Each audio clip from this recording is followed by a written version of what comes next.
Hereford, west of England Cathedral City, becomes for one day capital of the animal world. At Holy Trinity Church, the teachings of St. Francis of Assisi, legendary friend and protector of all animals, are recalled at a Noah's Ark service. Unlike the Ark, however, there are more than 2 animals from each group. There are mice by the caseful, and a crateful of chickens. And the vicar even turns up on horseback. It's the Pets' Day, a day when Rover and the cat down the street come into prominence.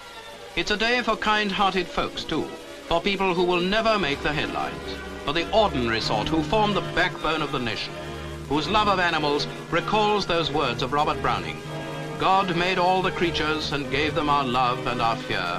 To give sign, we and they are his children, one family here. And as in their thousands that big family makes its way to the little Hereford church, those words of Browning, himself renowned for his love of birds and beasts, are recalled gratefully, gratifyingly.